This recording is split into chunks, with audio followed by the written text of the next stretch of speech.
G'day legends, welcome back to Roadside, presented by Zwift. Today we're previewing the Cadel Evans Great Ocean Road Race, Tommy. We've got that happening this weekend.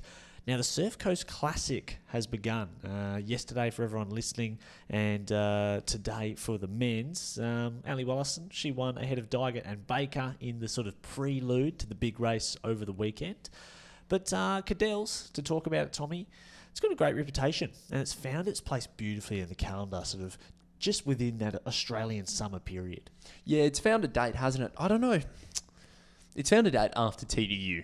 Yeah. And I don't know, there's no other real plausible date for it, is there? That it has to stay there, and it either has to work or it's buggered. Yeah. Do you get around it? Do you like this race?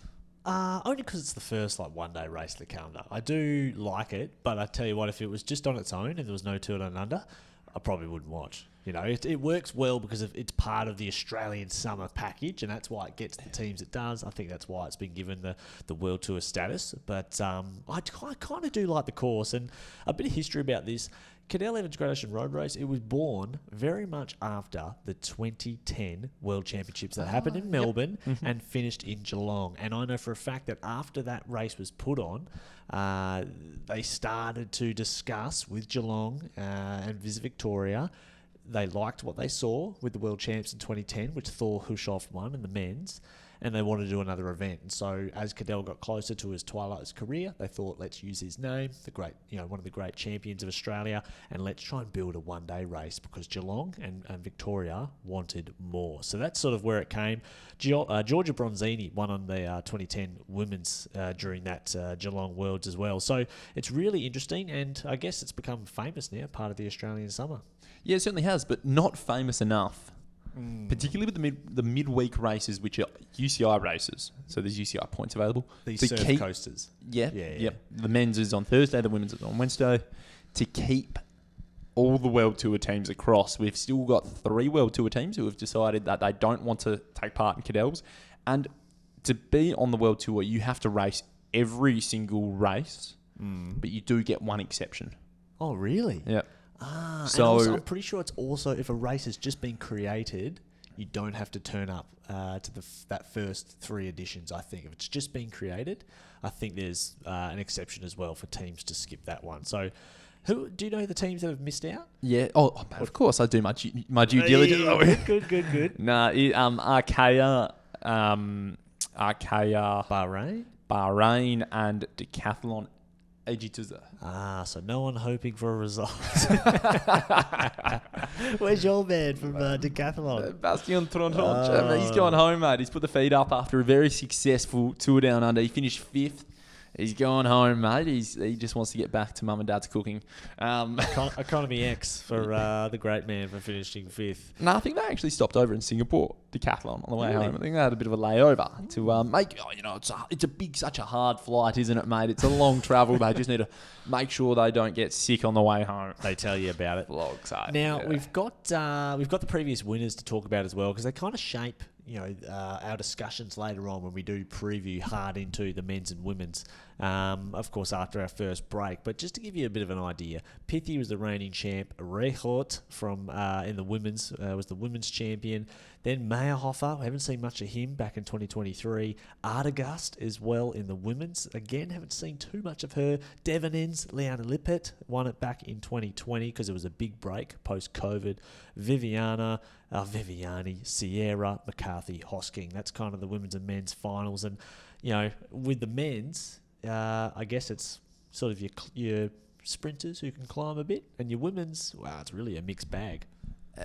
Just on the prestige of this race, as you're going through and listing those names, how many years away is this event from being treated seriously like how Tour Down Under has? Because the post-wrap-up of Tour Down Under, there was a lot of questions by some journos saying, is this race worthy of World Tour? Is it hard enough because the parkour's hard enough? Stuart O'Grady, he spoke about striking a balance. Is this, how many years...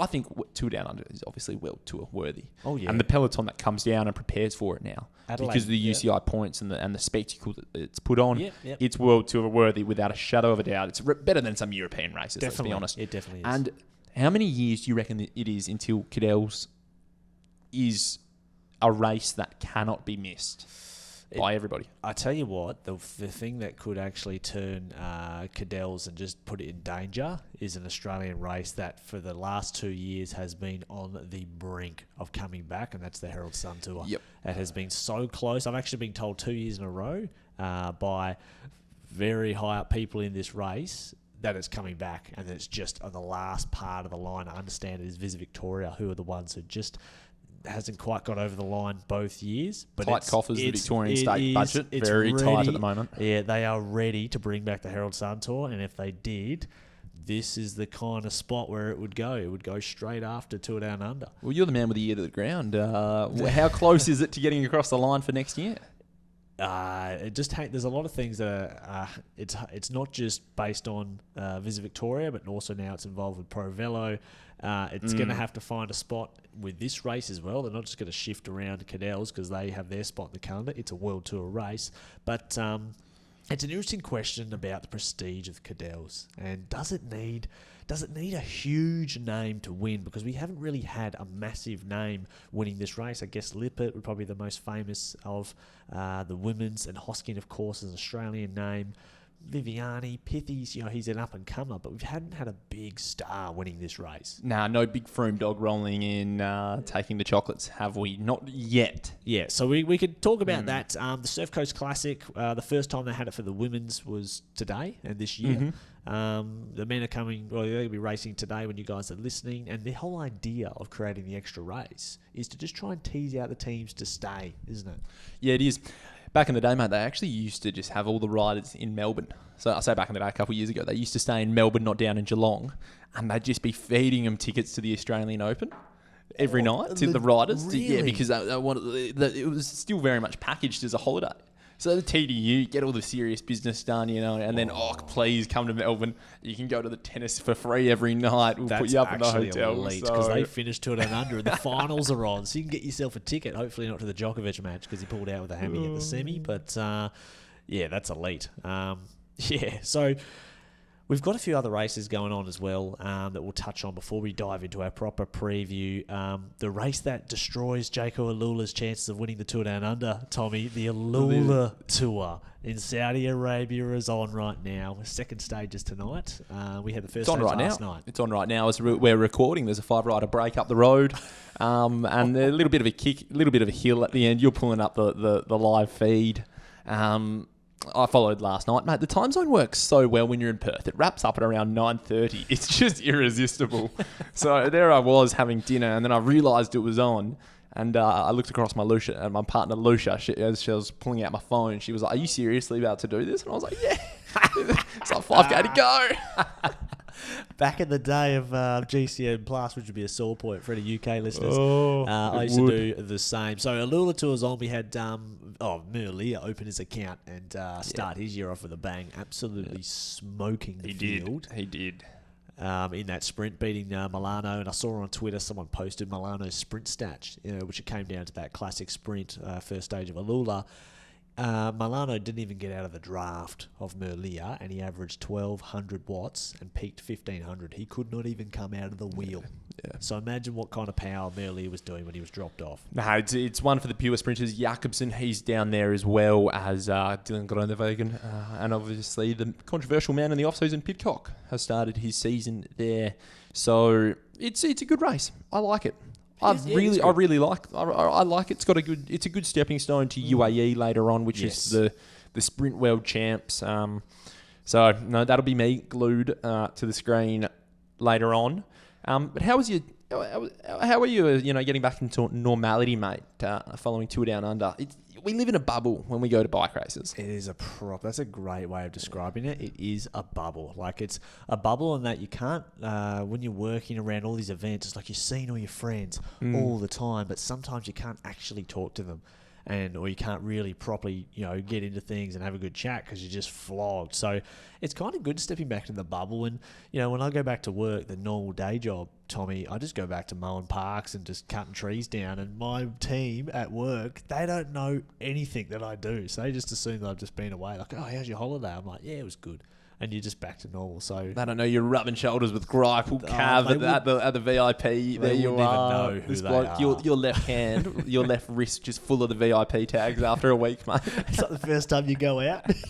I went out to Paramount and all the clubs in Northbridge, and I had like all the stamps on your wrist. Oh, that's bad, mate. But how was yours, mate? Coming back to It was pretty good, mate. It was pretty good. I had a few friends who flew across. Yep. And so, following the Sunday, mate, we settled in and we set a cracking pace on Sunday night. And Monday, I tell you what, was a long day. We book when you're booking your flight so far out, a month out, and you go, it's a couple $100 between the midday flight to the late flight. I'll just go to the late flight. Then you're just always hating your past self. Yeah. Long day to get home. I think I got home 1 a.m. Tuesday time. Back to the day job. Back to the grind. Mate. I've done that before. Now, remember, our fortnightly show, it comes back on every Wednesday. So this Wednesday coming, next Wednesday it'll be, Wednesday, it's the first one of Feb. We'll be back on with our normal fortnightly talk show, and then we'll add our racing previews and any other special episodes like this one, just as additions throughout the year. So make sure you're following along on YouTube as well. This is all on YouTube, so you can watch us live. Podcast players, hit that Apple and Spotify. Make sure you subscribe. And the Press Room Podcast on Instagram for all the socials. Tommy, let's get into our Cadel's preview, the deep dive. This is Roadside, presented by Zwift. So firstly, a big shout out to FE Sports. Tommy, I've just jumped on the FE Sports website and just ordered a pair of the 100% Hypercrafts. They were the ones we were giving away throughout Nationals, and we've still got to give one pair away. Good. But we flicked one to the great man Ether because he lost his. But I really like the matte stone colour. So 100%, hook yourself up. If You've purchased a pair. That means what has Megan bought? Well, she also has a pair, yes. The room to my right is full of sunglasses. You should see it. I'll have to bring them all out one day, but there's too many that are not 100%. So there's a lot of brands in there. So let's get stuck into our course. Our women's Cadel Evans Great Ocean Road Race. The women's race is 145 kilometres, 1,400 metres, but of course the main talking point of the course is the 2-time Shallambra ascent in the last 40 Ks.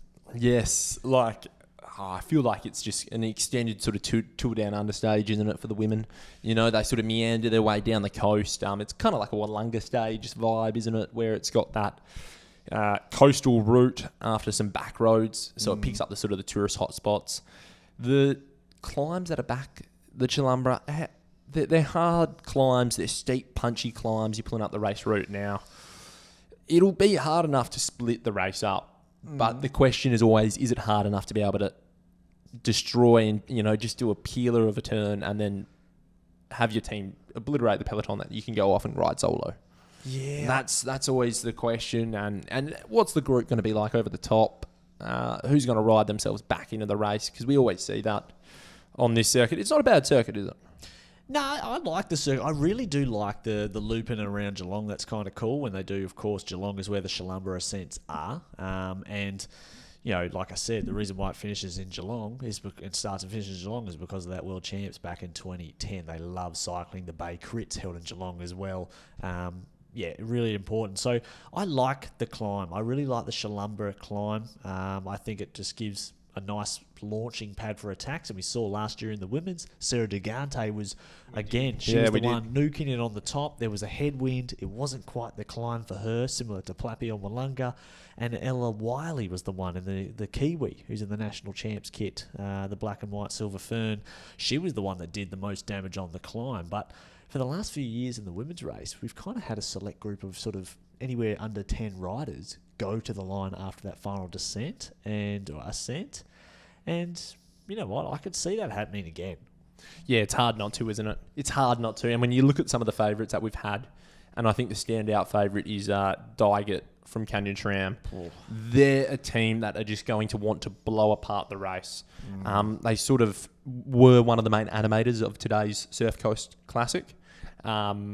Because they know Dygert is just absolutely flying. Yeah. And I dare say they will have a little bit of attention amongst the peloton because a lot of people, I think, will look to them to be the animators. And we saw they were the animators throughout Tour Down Under, them and Trek, Lidl Trek. It will be that classic balance, won't it? It just, will it be a sprint? Will it not? The question is can Dygert get over that climb? I don't know.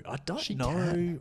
It's going to be really, really close. If she gets over the climb, she's only got 30 seconds to get back on. She's getting back in. That's a good point. It really depends on who's with her. But Dominika Lorderzijk from UAE, she was second last year. She had a great Tour Down Under, always up there. Just the nearly woman, isn't she, of the racing at the moment this summer. She's been up there all the time. I think Spratty is a great chance as well. She's been in the top 10. If Spratt and Neem get over the top together, which is a very likelihood, depending on how they race it, I kind of hope they don't try and launch Spratt with a Neve pull. You know, I think just sitting peeler there, of a turn, and then get two of yous over the top, and then you can play the cards, because that's how it's been won in the last 3 or 4 years in the women's. Is someone has attacked from that finale group on the flat last sort of 5 or 6K, and they've soloed away. Lippert did it. We saw, who was last year's winner? I'm not sure if Artigas did it. Pete Kenyak did that as well. Yeah, he in might the have done men's. He was someone who got over the top with a couple of teammates, and then you attack the favourites. Yeah, they all look at each other. It's happened the last few years. So I feel like Spratt and Neem Fisher Black can play that card if they get over the top together. We mentioned Dygert, Manly, bit of a question mark. I'm not sure where her form is, to be honest. Summer's bit of we expected so much more from her, didn't we, over summer? Yeah, we did. We had her favourites for so many stages, Manly, but perhaps she hasn't just started as on form as we thought she might. And you know what? It's kind of smart. She's got big goals for the Tour de France femmes, I imagine. Maybe it is smart for her to just tailor her form correctly for later in the year. FDJ, of course, if Ali Wollaston makes it over that climb somehow or within touching distance. She did say she was climbing really well on this climb today, because the Surf Coast Classic, it starts with a 10K climb, literally just out of the blocks. And she was on the record today. She was saying, look, I just felt really comfortable on the climb today. When all the moves were going, I rode my own tempo and I was able to really stay in touch. She also said that she was kind of in her own head during Tour Down Under. Maybe there was that level of expectation, obviously, you've come across. Oh, she was on the billboards too. On the billboards, but also she's the big name sprinter there. She's the queen pin of that team alongside Demi Vollering. Yep. So there is that aura of expectation for someone stepping up as the sole team leader there. So getting that win today, she sort of admitted that it was a bit of a relief. And there's weight off her shoulders. So I reckon she's going to come into this race with a really clear mind, a really clear plan, and they just go, it either works or it doesn't, and there's no stress anymore. So I was just looking, Tom, while you were explaining that quote from Ali today, I was just seeing where she was on the Wollonga stage. Now, at Tour Down Under, of course, Wollonga is not the Shallumba climb. Wollonga is a longer climb, and Shallumba is steep and nasty. But she was only 50th, 6 minutes back, and that was after she was out front with Ali Anderson for the last 40K in a 2-up. So she's with Manly, she's with Hengeveld, Lowe, Ruby Rose McGannon, Pilates, Manly as well. So I reckon she is climbing pretty well. So with Elise Shabby and her team right behind her, Ali has got to be an outside chance, because if she gets over, she is going to win. Yeah, absolutely. Or at least but the problem is if she gets over and she's isolated, then no one's going to take her to the line. So it's a twin-edged sword. Shabby is the one. If Ali is over the climb, at least Shabby is there too. It's an absolute given. So she'll hope that she's there anyway. Now, hometown heroes, Livalula Jaco, they're not going to be left out. Georgia Baker, she was third good to see. On today's the classic. Yeah. She was actually... where was she? She was on the podium as well for the women's Schwalbe one-day race, the last day into TDU. So she's back. She's back after a bit of a stint off the bike. She had a concussion in the latter half of last year where she hit a car while training in Spain. Messed her about a bit too, yeah. So it is so good to see her back. She can win. She can win this weekend. She can. I think I would temper my expectations on Georgia Baker, because it is the start of her season, and she had her season last year was wiped away. These sort of crits and kermesses and stuff, of course, she can always get up because she's so fast. But I think this tougher climb, I reckon this course will just it'll take her a while to get to the finales of these types of circuits. But I tell you what, they do have a strong team. Ella Wiley was the one I mentioned earlier, the New Zealand national champ. She was the strongest on the climb last year in this race. She did the most damage. They'll be hoping to do that again. And I tell you what. What do you tell me? I think my sneaky little outside chance to win this is Amber Pate. I have been so impressed with Amber, the way she has raced all summer. She's been aggressive. She's thrown herself out there, sometimes at the wrong time, but she's been super strong, and I can fully envision 2 Jayco, maybe 3, Ruby, Wiley, and of course Pate herself getting over Shalumba the last time, and then Amber goes with a counter-attack and she could win solo. I could see it, Tommy, and that would be a huge reward for Liverlua, wouldn't it, this summer? Oh, it would. And geez, I think they need a result across both teams, the men's and the women's. I reckon they do, mate. And who knows? Put your money where your mouth is. Hello, I'd like to lay a bet. There we go. Absolutely. We've got our men's. Actually, no, we can't start yet. We're going to pick who's going to win. Oh, I was hoping we were going to escape mortgage that. picks. I was about to throw to the sting, but I'm going to go Diget. I'm going to get in early. I'm going to go Diget. Diget's too strong. If she gets over it, she'll just attack him. And then I'm going to go Diget. Okay, I'm going to go Pate. I'm going to throw my hands right behind Amber Pate and see if she can get it done. We've got our men's preview of the Cadel Evans Great Ocean Road Race. Stay with us right after this. Well, the men's, it's going to be the final race here in Australia for our professional peloton. 187 kilometres, a touch under 2,000 metres of climbing. It is the same route, basically, that the women do. They just do 2 more laps of the Chalumbra ascent in the final finale of the race. We've seen a bit of a mixed bag we spoke about who have won the race over a number of years. Pete Kenyak, McCarthy, Viviani. It's just that rangy sort of one-day race that you sort of see at the start of the year, isn't it? Yeah, no, it is. It is, and it's one of those ones where if you're in form and you turn up in great shape, you've got a really good chance of winning it if you've got a kick here in the men's. Now, I'm just having a quick look here. Pithy, of course, was ahead of Tesfatsion and Jog Zimmerman, who's also been in good shape. Big Zimmer. Zimmerman, the big coat hanger. Yeah, he's got some big shoulders on him, doesn't he? He's got big wide shoulders. So last year in the men's, it was a group of 13 who went to the line, and that did include... actually, there's a few more of that because Plapp and Quinn Simmons threw down some huge haymakers. They did. Remember, Quinn Simmons was almost caught in the line, but Plapp closed it down for Kell, who eventually couldn't quite get it done in the sprint. But everyone spoke about the sprint last year, and it was like Pithy just navigated this chicane of riders. And you look at the footage again, and how he found a gap to open up a sprint was pretty scary. Yeah, you got to watch. In fact, we'll find the video and we'll post it right here so you can see that finale overhead shot.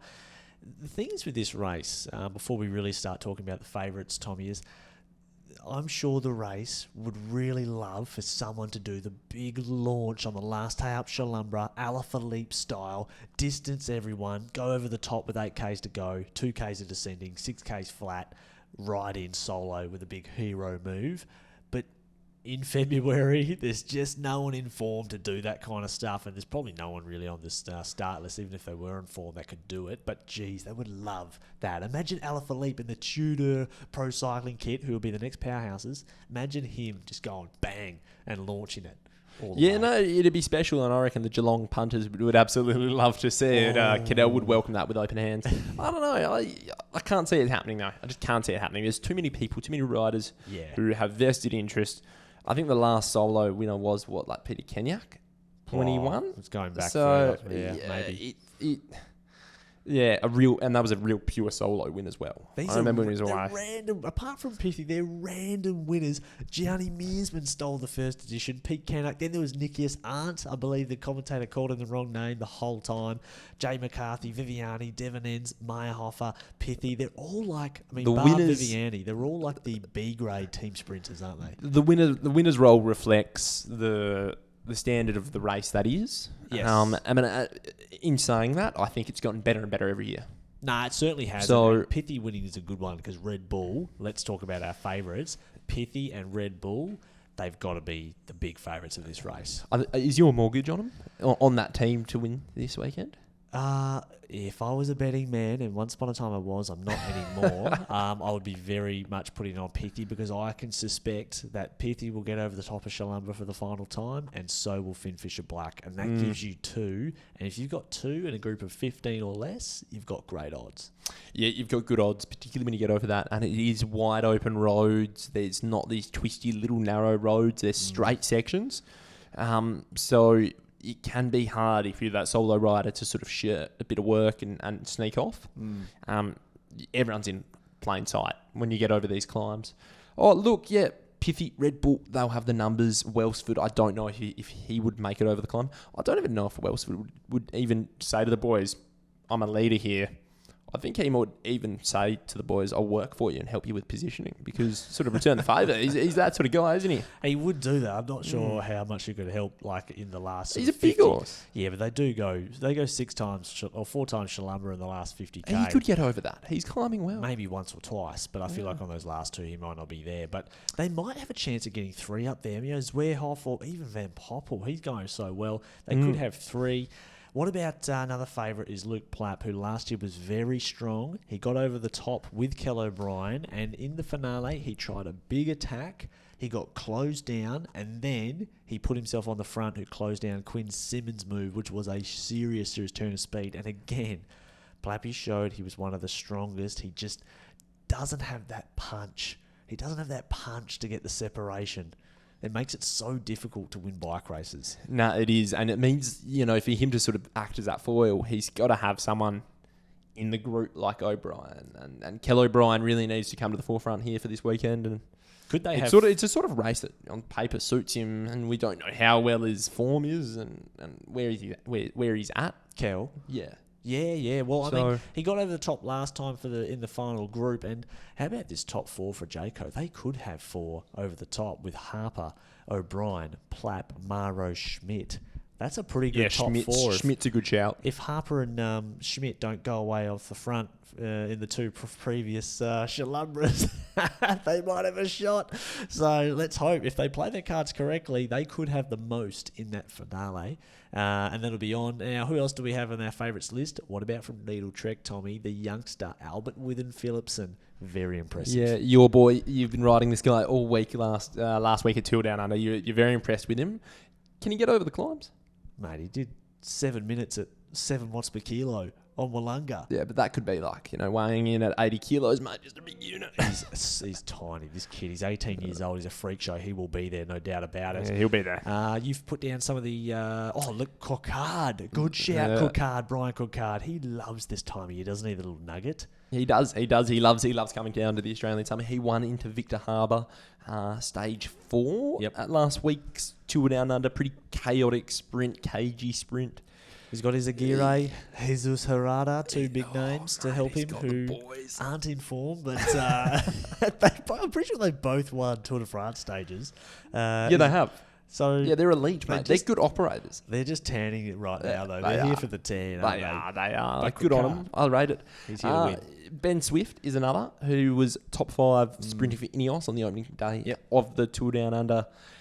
He's a rider who is notably gotten better in his older years at sort of climbing and getting through days. Good. Yeah, and you've also put one rider down from Swift from Ineos. Yeah, well, Ineos, their Tour Down Under, they were super strong. They rode as a unit the whole time. And seriously, if you've got Kwiatkowski and Ben Swift in your team, they are you proper road captains. Like, Ben Swift is probably one of the best road captains in the World Tour peloton. So they ride as a unit, and we saw that so many times on display with Tour Down Under. But Kwiatkowski, I think you'll like this one, along with Magnus Sheffield. They could also have 2 over the top of Shalumbra. So I think Ineos, they'll be organised. They're going to race aggressively, I reckon.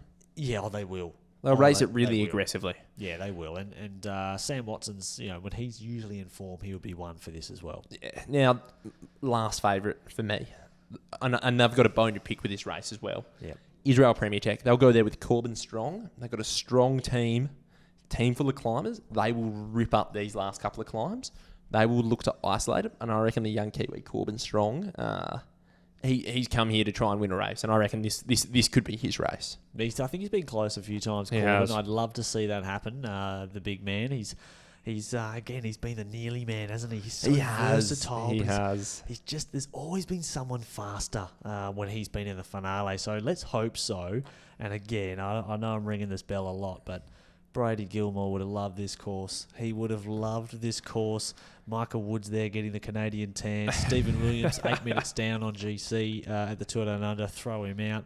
I'm not sure who this other guy is for Canadian. Another pickup for the Canadian team owner. How do you get on and say that one for me? Pierre-Andre Cote? Yeah, I'll pay it. It's probably Coet. So, I don't know. I think Brady Gilmore should be there. So, let's see how they go, Israel. Well, you can't do a World Tour race when you ride for a continental team. But I tell you who we are going to see. We are going to see Fergus Browning in the breakaway again on the weekend, aren't we? You're my man, just out there getting the comm points on the one-day race. Public service announcement. Fergus, Zach, don't do it. Get out there, boys. Go in the breakaway. Get in the break. What's more pointless than a KOM jersey in a one-day race? Oh, my God. You're better than that. Don't do it. You can finish. One of them could probably get in the top 15 group over the top of Shalumbra. They could get there. Don't do it. You're better. You've got your jersey. You got your rubbish jersey. You can put on the wall, give on to the physio. The rubbish jersey. Yeah, give it to the physio. They'll put it up on the wall. Don't do it. Now, Fergus, he did say in the media after his 2 and under, a couple of people, I can't remember where I read it, but he did say he has had some interest from some European teams, which is good to know at the start of the season. So, obviously, his putting himself out there worked. But now's the time to go, you know what? When we're properly racing, I can also be there. And I hope to see Fergus Browning and Zach Marriage do that. Nah, get in the breakaway, boys. Do it. Get out there. EB, chop off. Okay, so we've got to do our forecast for some of the European racing and the rest of the season that's coming up. This is Roadside. Whoa. You didn't pick a winner. Oh, shit. Okay. All right. Winner. Strong. Corbin Strong. You're picking Corbin Strong. Or Maro Schmidt. Give me a spell. Strong. I'm picking Luke Platt. Okay, move on. I'm picking the strongest man in the bike race. All right, this is Roadside, presented by Zwift. Well, mate, summer of racing. It's coming to an end, isn't it? But it's not the end of the calendar. There's still going to be plenty coming up. Like we said, it is the second stage of the Alula Tour. As we're recording here, they're sort of rumbling along. I think there's like a 5-rider group up the road. They're going to roll around, mate, nice and slow. Hang on, let's call out the I've got names. it here, mate. Nah, I've beaten you to it. Nobody. Oh, you lead the way, please. All right, you want me to pronounce all of these? Go on. All right, so first of all, from some team, we've got Simone Rakani. Then we have... This guy's got 5 names. Mohammed Nur Aman bin Rosli, and then a Malaysian rider. And then there is Mohammed Halim Abdul Shamir Aman, and that's one person. And then we have, there's Thailand name. This is what it's like at the Asian team. Okay, here we go. Number 157, Nogfob Timachai. And then we have Jens Reindiers from Belgium. He's actually a pretty solid rider. So... Look at the break. Yeah, the boys, they're chopping off. They got 2.5 minutes with 96 kilometres to go. Look, that race is on at the moment. That's a stepping stone, like we said earlier, to the Sprinting World Champs at UAE. But as we steer towards Europe, there's been a host of one-day races down in Mallorca. So the season's sort of gone. It's already kicked off. Big Hershey getting it done. Oh, he's just rolling in it. He's due for a big year. He's due for a big year. I can't say it more. Tudor Pro Cycling will be the next big team that rival UAE, that rival, of course, Jumbo, all of the big teams. They're putting together something huge, mate, over the next 4 or 5 years. Okay. I want to see it. Anyway, and the Euro season properly starts in a week.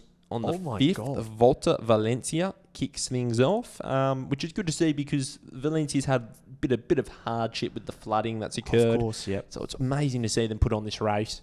And then the UAE Tour and then the opening weekend. Mate, so it's only a month away from the 3rd of March, or pretty close to that. That's Omloop van Het Nieuwsblad. That is when it all kicks off. I'm keen to see UAE Tour, the Sprinters World Champs. It's the most boring racing in the world. Until the final K. Unless the wind blows. If the wind blows, it's the most entertaining racing in the world. But what about the last 10K when the sprint chains are lined up on the 8-lane highway? That's pretty exciting too. Yeah, it is. And it's a good time zone as well, isn't it? It's all done and dusted by 10 o'clock. It is. A bit like the Sri Lanka Australian Tour that's on right now. Big fan of that. Not a big fan of Constance getting the boot at the up top order. But Tommy, this is our preview for the Cadel Evans Great Ocean Road Race. We're going to see you next Wednesday for our resuming fortnightly show. This is Roadside, presented by Zwift.